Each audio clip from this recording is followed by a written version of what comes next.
G'day, my name's Tully and this is just a quick overview of my book Real World Dog Training. In it, I deal comprehensively with the many false and misleading claims and even outright lies made by the extreme, pure positive and force-free dog training advocates, and how harmful these false claims are both to dogs and to their owners. And I advocate for a far superior reality-based approach that's not only far quicker, easier and far more effective, but which also results in far superior welfare outcomes. So let's have a quick look through the book. It's 386 pages, divided into 7 parts with a total of 16 chapters, including a comprehensive index. In part 1, after the initial introduction, I introduce some of the most influential figures in the so-called positive training world who demonise the use of correction or punishment. This includes people such as Dr Ian Dunbar, Pryor, Zak George, Victoria Stillwell, Pat Miller, Donaldson and various others. Then in part 2, I briefly outline some of the terms used throughout the book and discuss some of the problems with B.F. Skinner's theory of operant conditioning. Then we get into the meat of the book. Part 3 is titled Answering the Case Against Punishment. In this section, I debunk the various claims made by the positive advocates, such as that punishment doesn't work, or it isn't natural, or that dominance is an outdated idea, or that dogs are different to wolves, and so on.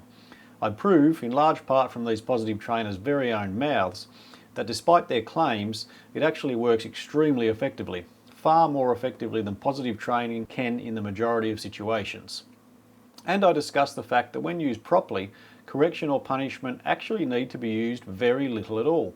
So although I discuss punishment a lot in the book, in reality, when used properly, it doesn't need to be used much at all, but it certainly does need to be used sometimes.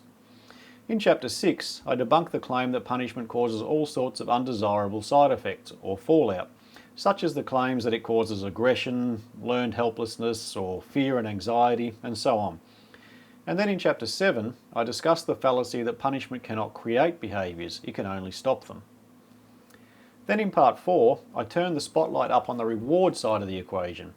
I investigate whether reward-based training actually works, and find that it often doesn't, even from the mouths of the most influential of the positive advocates, and discover how frequently it fails and how difficult, complicated and extremely slow and time-consuming it is, even in cases where it might sometimes work. Again, as these positive trainers admit.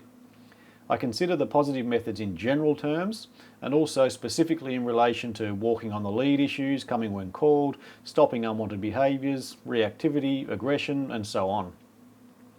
In Chapter 9, I delve deeper into the many serious side effects from positive reinforcement-based training.